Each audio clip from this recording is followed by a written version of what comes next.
Welcome, everybody. You are here for the Radon webinar for library patrons, and we're just going to take the next minute or so to allow people to connect. And during that time, I will welcome you once again and let you know how you can share your comments or your questions with us during today's webinar. So if you have questions or comments at any moment, please don't hesitate to send them our way. I believe you should be able to use the chat button at the bottom or top of your screen in the Zoom menu. If it's not working, no fear, the Q&A button will definitely be working, so you can enter your questions there at any point. You don't need to wait until the question period, so just feel free to just type them in there. And after the presentation, we will answer questions. Any questions that we don't get to, we can send out in the follow-up emails. Today's webinar will be recorded. It will be sent out to people who registered for the webinar but weren't able to make it. And we will also be adding the recording to our online digital resources. So without further ado, I think we can get going. So welcome everyone to today's webinar. We're going to be covering the basics of radon and talking about lending programs and how you can test your home for radon. So to begin on the next slide, I'd like to just start by saying that Take Action on Radon, which is our group, is proud to work with groups from across Canada, which encompasses the traditional territory of many First Nations, Métis peoples, and Inuit, whose ancestral footsteps and rights extend beyond the colonial boundaries that exist today. We respectfully honor these people's rights, history, and relationships with this land. So my name is Erin Curry. I work with Take Action on Radon, and I'm based near Montreal, and I'm joined today by my colleague Pam Workington, who is also with Take Action on Radon, based near Winnipeg. So we were inspired to put together a radon information session for library patrons, in part because there are a growing number of radon monitor lending programs popping up at libraries across the country. So whether or not your library has one of these lending programs, or whether you've heard of them before, they are a great way to engage with radon and to sort of get your feet wet, as it were. And depending on the amount of access you have to one of these programs, it could be a really great way to test your home. So further on in today's presentation, Pam will explain the different types of monitors that you can use to test your home, whether they're the digital style of monitor that you could borrow from a library, or whether they're more the single-use monitors that you have to purchase. So this is an excerpt from our website. Our website is takeactiononradon.ca. You see the link path there on the screen. So under resources, we do have a list of lending programs, and we started off just listing them all on the first page, but as they've grown in number, we've broken them up by province. So you can expand the provinces if you're on our website and get a look to see if there are any lending programs at libraries close to you. And these programs lend out these radon monitors for varying durations of time, and Pam will get into a little bit more the details of what that means for you in terms of testing your home later in the presentation. So we thought we'd start today's presentation with a fun fact. And it's a little bookish. So the word radon, radon gas itself, was first identified by a Canadian, by Harriet Brooks. She was working basically as a research assistant to Ernest Rutherford in his McGill University Physics Laboratory in Montreal. And she was studying the what they called at the time the transmutation of thorium down through its chain, and she was the first person to give the name radon to radon gas. And they were just discovering at that time, working with radioactive substances, that they could change from one element into another.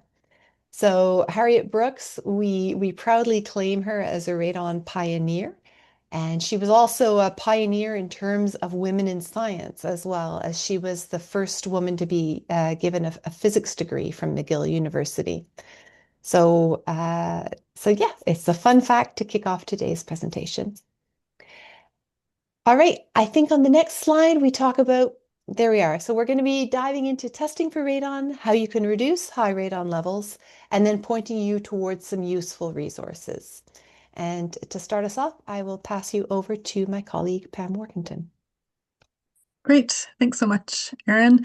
So the library loan programs have been a great resource for people to learn about radon, both because a number of the libraries, as they've launched, have done some great press and shared information out.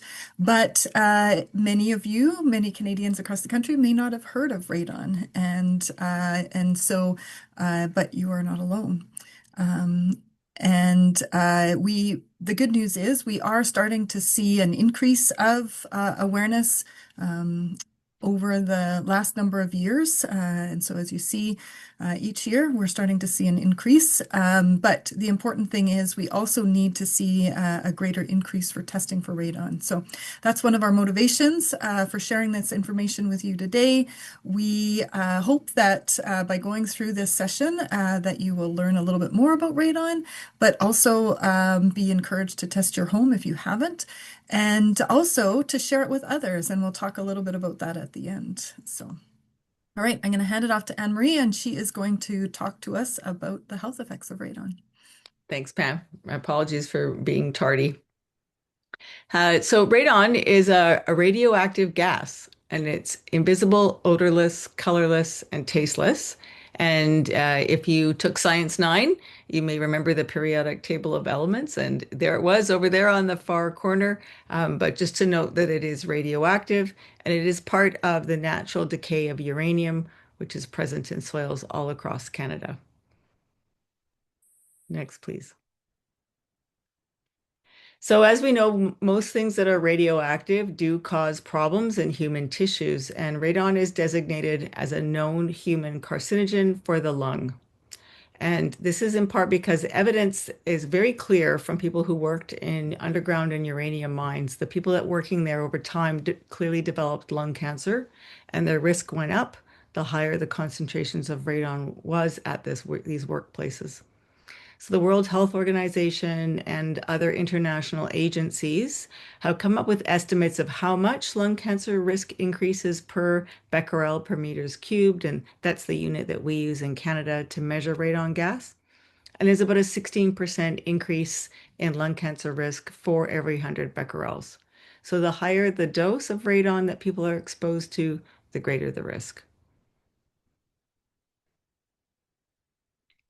So as radon breaks down, it releases this radioactive particle. And that is the problem insofar as when it hits tissues in the lungs, it can start a process of damage that leads to the development of nodules and then tumors.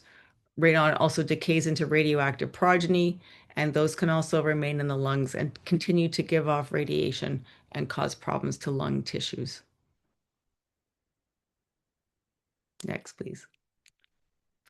So lung cancer in Canada is something that we really need to be talking more about.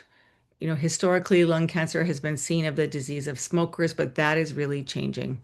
And lung cancer remains the leading cause of cancer death in Canada. It's responsible for 1 in 4 cancer deaths.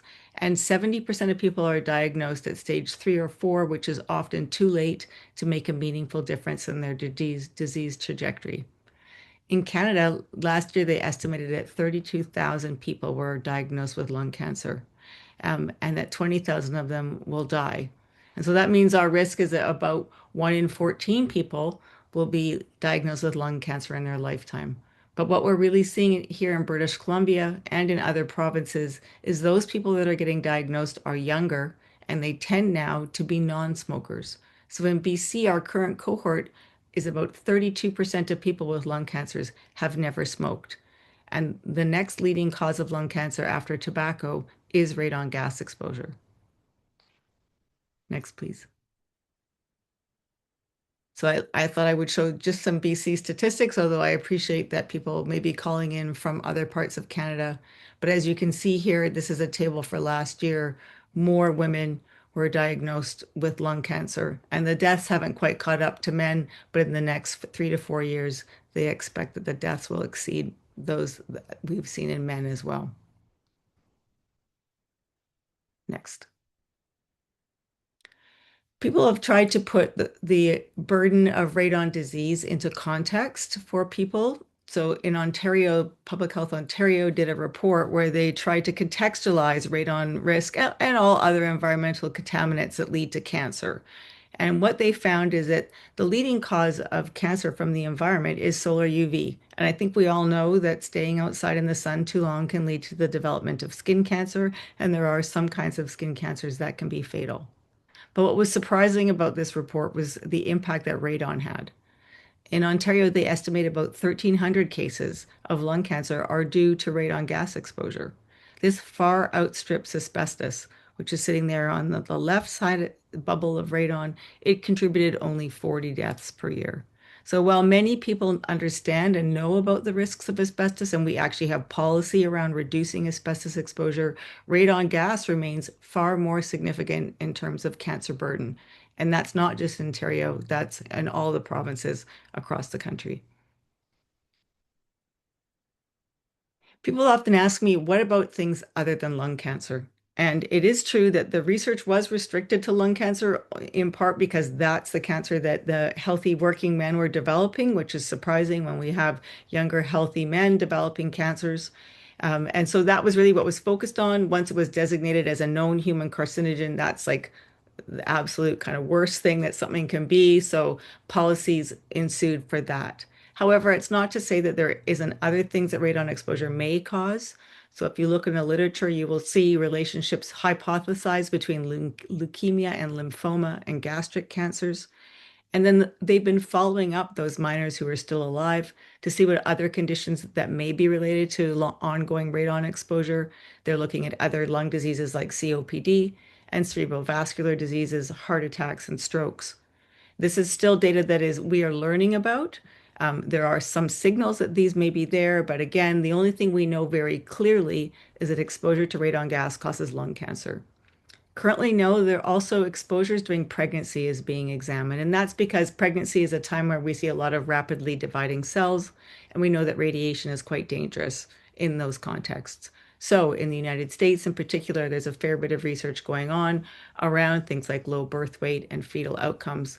But again, these are not studies that we have any definitive proof. So, this is why we talk about radon and lung cancer only, because we like to be very evidence-based, but recognizing that there is more research going on that may change that picture over time. So how do you get exposed to radon gas? I'm sure none of you are uranium miners or work underground. So how would you be exposed? You would be exposed indoors. So it's a soil gas and it moves from cold spaces in the soil up into warmer open spaces that are contained like houses. So levels, because it comes from the ground and moves into homes, and that happens through cracks or gaps around pipes, fittings, or sidewalls. Levels tend to be higher in basements and ground contact areas, and that radon testing is then necessary to know whether or not the gas is indoors. And that's because it's a colorless, odorless, tasteless gas. You can't tell if it's there, so you have to test to determine if it's present.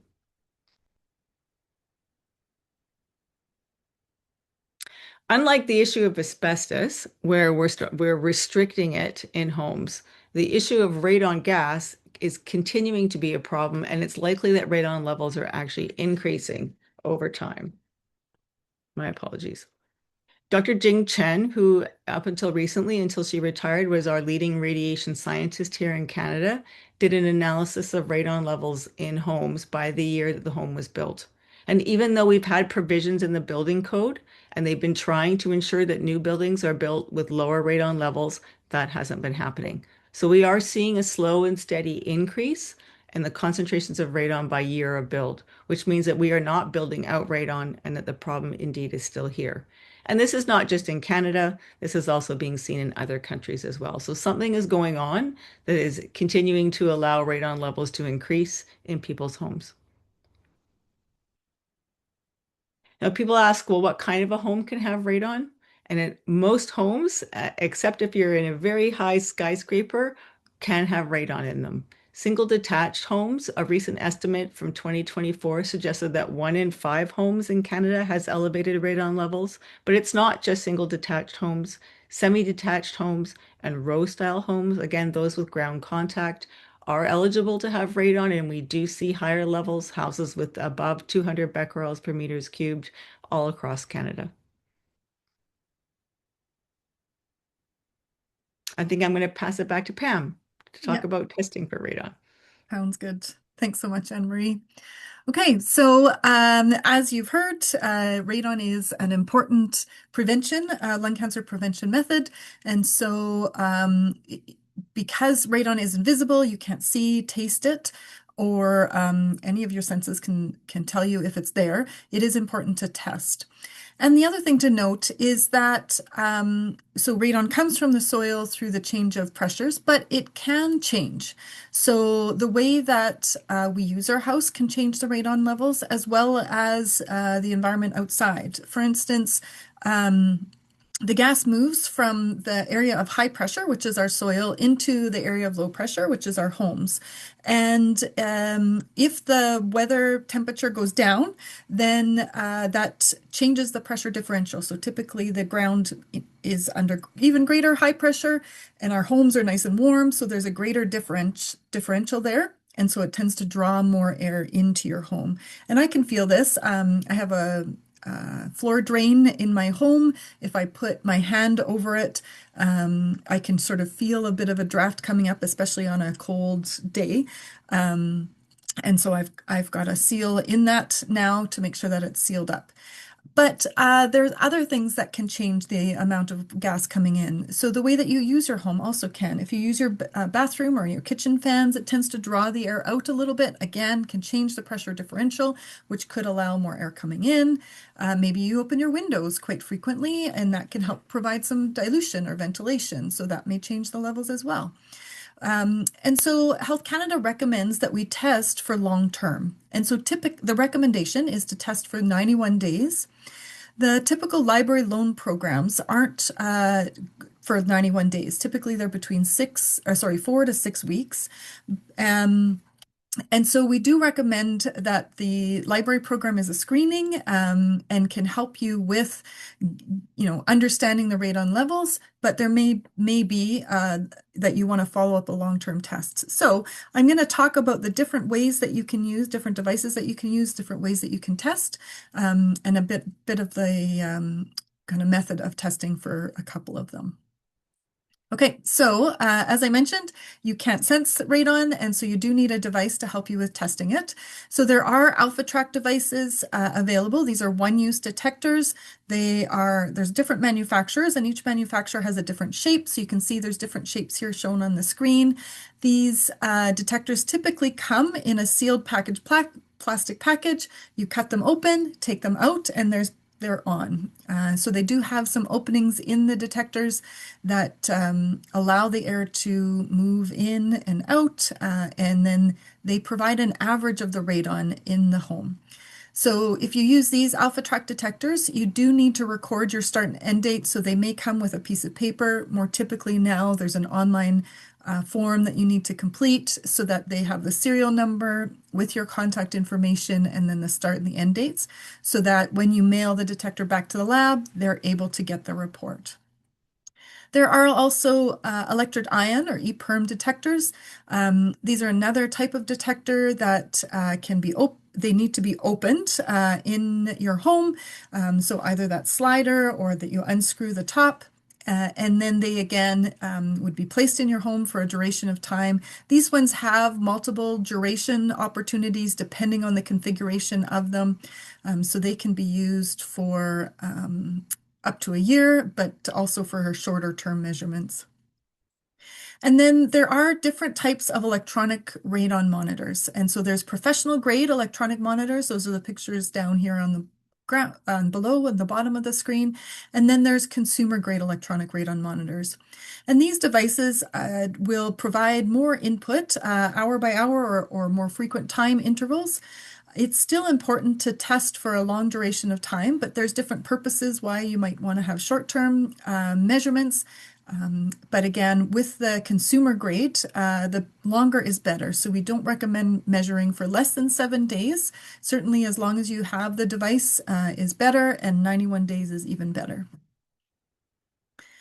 Now, the libraries are sourcing a detector, but you can also purchase them. So if you're interested in buying an electronic radon monitor yourself, then CNRPP has been doing research on these devices, and you can go to their website and find a report that gives you information about which devices we do recommend. So there you can see the green check marks. And then there is a long list of devices that we do not recommend. And you'll see that some of them have been recalled by Health Canada. Some of them are in process of being analyzed. But at this point, our research shows that they don't provide an accurate enough radon level for you. And so we do not recommend them. So you can go to cnrpp.ca and then click on the red box that says Consumer Report, or I've got the full link below here to go and check out this report.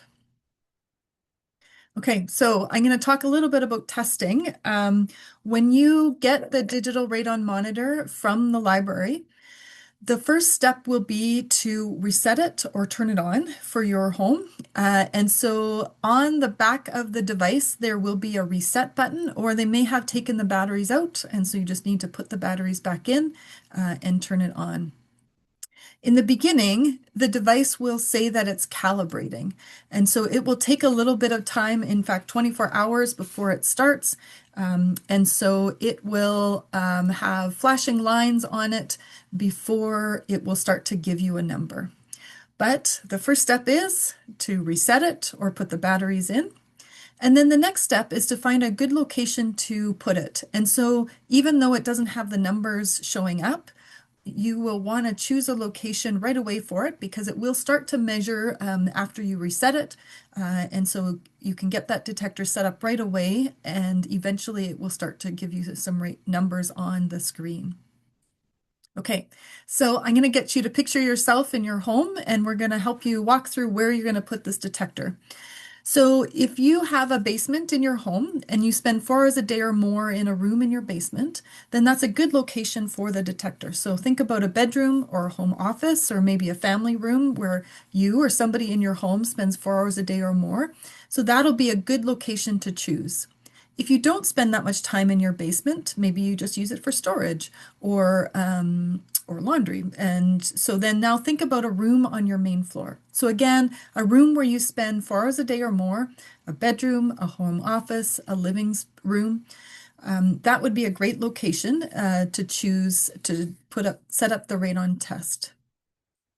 Now, in that room, you want to choose a location to put the detector on a table or a shelf.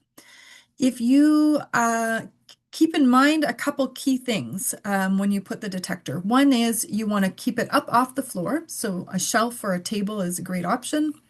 You also want to keep it a meter away from a window. So think about maybe towards an interior wall. And then you want to choose a location where it's going to stick around for a little bit. So if you've got a busy house, maybe you've got kids or pets that may move things, you can hang it on a wall, or you can hang it down from the ceiling. And so these digital detectors have a little bit of a notch on the back of them. And so you can put that on maybe take a picture off that has been hanging on an interior wall, and you can hang up the detector for the duration of while you're testing, or put it on a nail simply on the wall while it's testing as well. Okay, so you're going to pick a room, you're going to pick a spot in the room, and then you're going to leave it to test for long term, for as long as you have the device. Now, as I mentioned at the beginning, it will just have dashes. There'll be no numbers on it. But when you start to see some numbers, it will start to show a number after 24 hours of analyzing the radon in your home. And then after 7 days, it'll start to add a third number on it. So this top number here will provide you with the long-term average of how the radon level in your home for the duration since you last hit the reset button or put in the batteries. And then the lower number, that's a little bit smaller here, is going to flip between 1 day and 7 days. So that'll start to show up after 7 days of testing. And the 1 day number is the average for the last 24 hours. The 7 day number is the average for the last 7 days. And then the top number is the long-term average for as many days as you've had it reset. And so it's really the top number that you want to look at. When you choose a location for the detector, you want to leave it there. And so don't move it around in your home because it needs data to analyze. And so it's not going to be helpful to move it in different locations because it's not giving you an accurate enough short-term test for that. So just pick a one location and leave it there. Okay, and then after your testing period, there is an opportunity with these electronic radon monitors to produce a report. And so you may want to have a record for yourself of what the radon level is. So there's a couple ways that you can do it.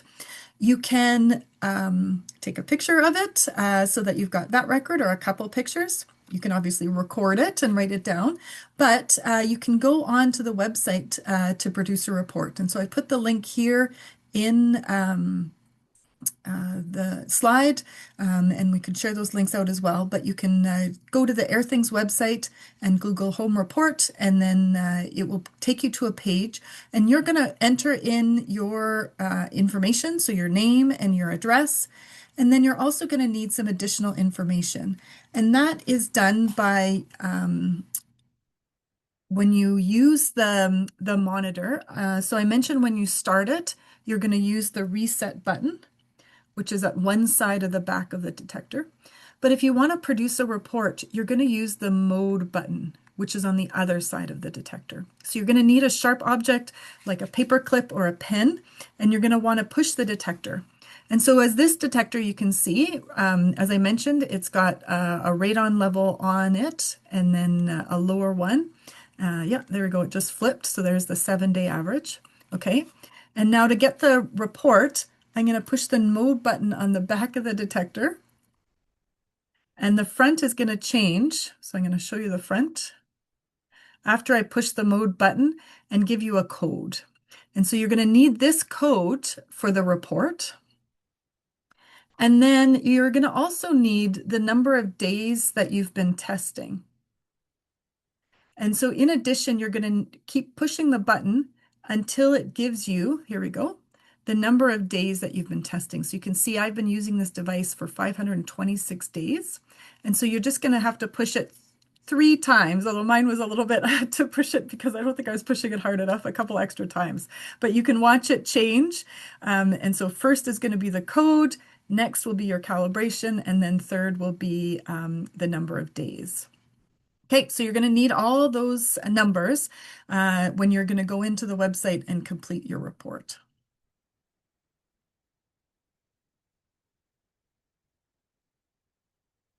Okay, and the good news is that we have been checking out and seeing how these devices are working. And so I'm going to get Anne-Marie to talk a little bit about the program that she's been doing with BC Lung for the radon monitors. So Anne-Marie's going to have to unmute. Oh, sorry. Thank you. In BC, the Lending Library program was initiated and supported by the BC Lung Foundation. And every year we provide libraries with new detectors, but we've been doing this for a while now. And so every few years we have a program where we ask the libraries to send the devices back. So that's what you see here. Or the librarians have sent the detectors back and we check them to make sure that they're still working. We give them fresh batteries and then we send them back. And in BC, these programs are very popular. And as a result, we are expanding them because it turns out that people like to check their indoor air for all sorts of things. So we've been adding things like hygrometers, which measure moisture, and then devices that measure PM 2.5. So it's been a really interesting collaboration with libraries. Over 300 take part, and we have wait lists in some libraries in the Okanagan at the moment that we're trying to address. Yeah, sounds good. Thanks, Anne-Marie. And then as a program, we've also developed resources for the library so that we can share information out there so that they have resources as well. Okay, and part of the resources that you will get is a little booklet of instructions. And in the instructions, you will find that it recommends that you test for a long term so that you follow up a screening device with a long-term test. And so you can go and purchase electronic monitors yourself, or you can also purchase a one-use test. And I'll talk a little bit in a minute where to get those devices. But when you, if you do a one-use test, the process is very similar. So again, you're going to choose a room in the lowest lived-in space of your home, so either your basement or your main floor, and again, a room where you spend 4 hours a day or more. You're going to choose a location. So again, up off the floor on a shelf or a table, and keep it away from a window. So put it towards an interior wall, or you can hang it on that interior wall. And then these devices you're going to leave for 91 days or longer. So they can be left for up to a year. We do find that if people leave them more than 3 months, they sometimes forget. So make sure you mark your calendar when you set it up, and then you can return it anytime after that 91 days. And then these devices need to go back to the lab in order to be analyzed so that the lab can provide you a report. And the lab will email you a report. So here's a couple examples of some labs that are selling detectors in Canada. And so they will send you an email.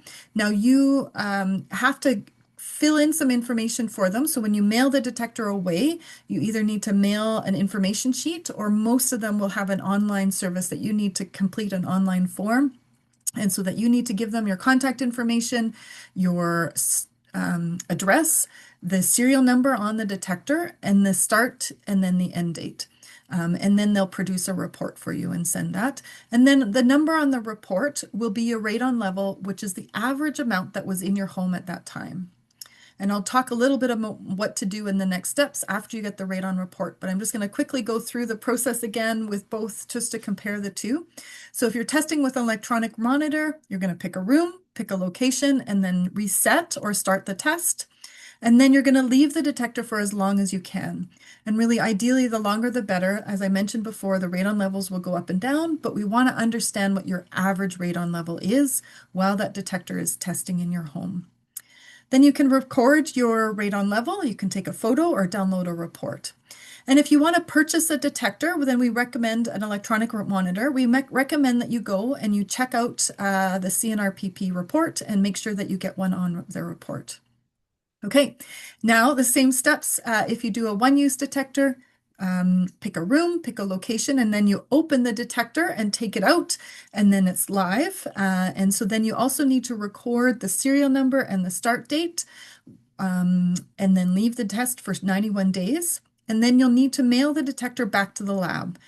So then again, you're going to have to record the end date and then make sure that they have your contact information, your address, so that they can send you a report, and they will email your report. And if you're looking to purchase one of those tests, you can go onto our Take Action on Radon website and click on the button to buy a test, and that will take you to a list of providers. And so you can choose which company that you want to purchase from there. Okay, so after that testing process, you are going to get a report, as I mentioned, and on that report we'll have a radon number. And that radon level corresponds to the average radon that was in your home during that testing period. And Health Canada recommends that if your radon level is above 200 becquerels per meter cube, that you reduce it to as low as possible. And they recommend doing this within a year. And so you can go, Health Canada has quite a bit of information on their website, but you can also reach out to a CNRP professional at cnrpp.ca. You can click on the Find a Professional and search in your area to find a professional to help you with reducing your radon level.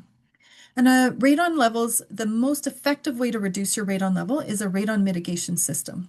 And this system includes a pipe and a fan. And the pipe's installed in your basement or through the concrete floor in your basement into the subslab space. And then it comes up and out. And so it provides a pathway for the gas to go from beneath your home up and outside of your home. And then the fan provides a pathway for that gas to go out and out. And then it is discharged to a low level once it's out of your house.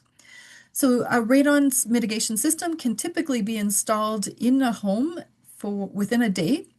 It is the most effective way to reduce your radon, and it is simple to maintain, but it does need to be properly installed. And the key to make sure it's properly installed is to have a well-sealed foundation. And so if you don't have a concrete floor in your home, this can also be done with a polymembrane. So in a crawl space, they would use a polymembrane, and again, it would be sealed. So all access points, any sump pits or any opening in your home would be sealed, as well as the perimeter joint would also be sealed. So here's some examples of mitigation systems that have been installed in homes. The other thing that the fan and pipe will have on it is a monitor to keep track of whether this fan is working. So this one is really easy to see that it shows a little bit of red liquid in this YouTube manometer. And when the fan is turned on, the liquid should be off center. So this one you can see is drawing quite a bit of air. Mine is just slightly off center in my house. And so you could just barely see it, but you can see that it's just not parallel. But if the liquid turns to be the same on both sides of the YouTube, then that shows that the fan may not be working. And so you might want to check the outside discharge point to see if there's something clogged. You might want to check, make sure it is plugged in, and see if it's still working. But this YouTube manometer helps you monitor to make sure that the fan is working. Or this one here has an electronic monitor on it. And so this will sound an alarm if the fan stops working. And then I had mentioned that if you don't have a concrete floor, you can have a membrane installed in your crawl space. And so here's some photos of what that might look like. Okay, and so that kind of runs over the basics of testing and mitigating. But we wanted to give you some additional information to let you know about some other things that are happening across the country, or relevant information that may be helpful for you.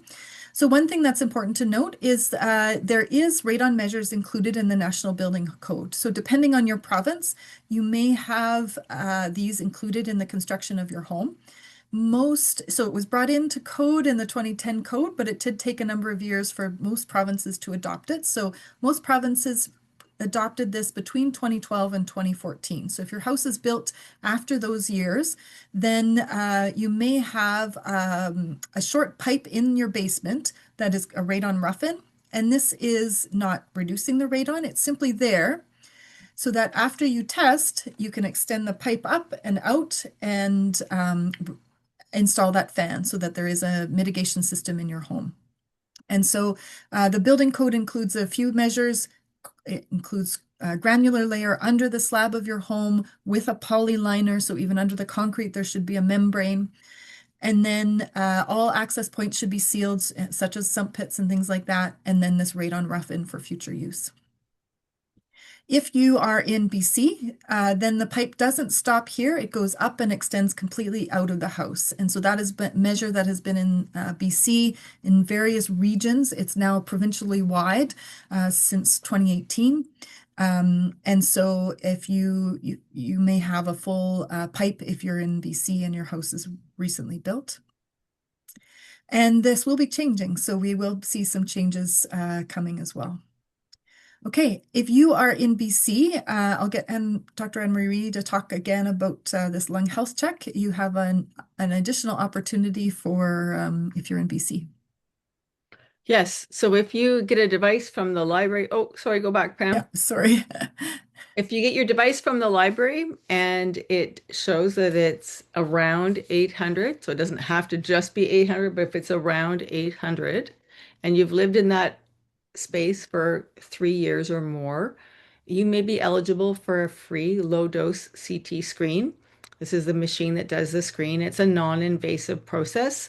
It doesn't take very long. They do have some questions for you that they want to ask. Right now, it's a research pilot, but it is the best way to find out whether or not living in a high radon region has caused some damage to your lungs. So there's information here. There's a phone number and an email that people can connect with so that they can contact the study program coordinator. This is just being offered in BC, but we're hoping that the evidence that we learn in BC will mean that these machines, which are used for smoking and people who smoke at the moment, can also be used for people who don't smoke, but may also be exposed to higher levels of radon. Perfect. Thanks so much, Anne Marie. All right. And if you are in Ontario and your home is 7 years or less, then you may be eligible for the Terran Home Warranty. So you do need a long-term test, so either a one use or an electronic monitor, that's 91 days. If your house is coming close to that 7 years and the 3 month test is going to put you over, then you can let Terrian know that you've started the test and contact them. But you will need a long-term test in order to apply for the program, but it will provide coverage for the radon mitigation system. So either through the Terrian warranty or through your builder. So if your house is less than 7 years in Ontario, make sure that you look into that. Another program that's available is the Canadian Lung Association has a Lungs Matter grant. So this is worth $1,500. You do need to qualify. So it is for those that are low income. So each province, you must be under the median income. Or if there is an occupant in the home with lung cancer, then those are two ways that you can qualify. And then you need to complete an application. You need to apply prior to starting any of the mitigation work. And when you apply, you need a long-term test. So again, you're going to need a test that is 91 days or longer. It can be an electronic radon monitor, but you will need an official report from it. So you either need to go on the website to create that report, or some of them you're able to download from the smart app that you connect them to. But you will need an official report showing that you have tested for 91 days and that your radon level is above the 200 guideline. All right, and November is Radon Action Month in Canada. And so we hope that you taking time to learn about radon today, that you will help us with raising awareness. And there's a number of ways that you can do that. You can tell your friends or your neighbors about it. You simply can share that information with them and then go to the november.ca website. So that's a play on the word November. It's at knowvember.ca and enter to win. But we are hoping that you would also help us with even more than that. Maybe reach out to some of your local politicians in your area, maybe your mayor and council or your MLA or MPs, and let them know about radon and that you think it's important that they're supporting radon programs. There's various initiatives that are going on across the country. In New Brunswick, they are providing free radon kits and they're doing some more awareness. And so you can reach out and find out what's going on in the province and encourage those efforts there. In Manitoba, we're working on a radon action plan and developing some items that we want to make sure that things are happening there. So you can certainly reach out to your MLA and see if they know what's going on there. And share what you're doing. So, or many of you have other creative ways, which has been a really fun part for us to learn about the ways that people are sharing awareness. So feel free to, please tell us about it. And not only that, but then you can win prizes. So if you enter the contest, there are weekly prizes of $50 gift cards and then grand prizes of paddleboard, smart fit watch, and then a kitchen stand mixer, as well as some additional gift cards. So check that out. Oh, and then there's also a radon game. So go to november.ca and you can play the radon game and find out about radon in your community. And it's a fun way to learn about radon in things other than homes. All right, and if you have questions, you can certainly reach out to us at info@takeactiononradon.ca or at my email there on the screen, and we would love to hear from you. All right, we are going to take some questions. So if there are a few questions, we'll take time for that. So feel free to enter them in the chat or into the Q&A section, and we'll take it time. And then we are recording this, so we will make it available as well after this. Wonderful. Thanks so much, Pam and Anne-Marie. Okay, we don't have too many questions, but I do have one here. Does radon cause health issues other than lung cancer? I've seen an ad that shows somebody coughing.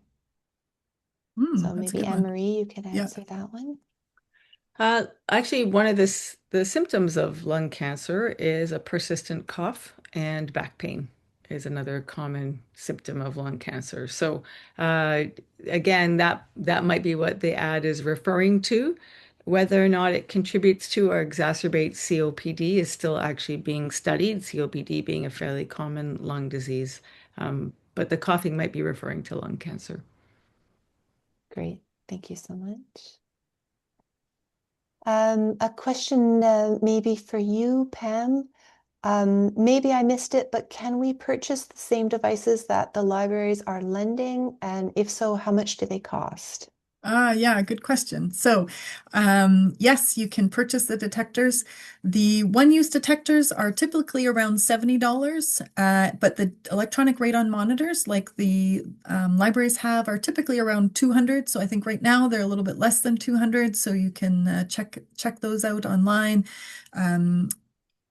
And if you go to the Take Action on Radon website to buy a detector, there are some providers that will sell both the one use and the electronic radon monitors there, so you can check those out.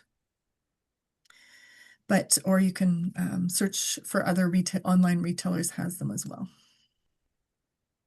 Great. Thank you so much. That's all the questions I see on my side, Pam. Yeah, I think that's it.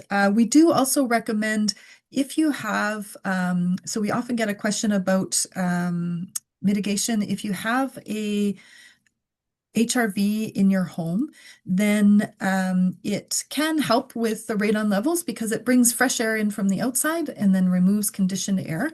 But we do recommend that you have an electronic radon monitor in your home because the radon levels can change just depending if the filters get clogged, then not as much air is coming in as going out. And so that system does need to be maintained and balanced.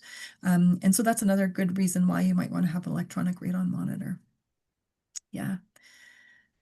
Good. All right. Well, we really appreciate you joining us today, and we are thankful for these libraries that have programs in them that sharing the information out and helping us increase radon awareness. And we appreciate you taking an interest in learning about testing using the library device as well. And so thank you so much for joining us today. Thank you to Erin and Dr. Anne Marie Nicol as well for helping us today. And have a great day and take action on radon. Bye-bye. Thanks, Pam.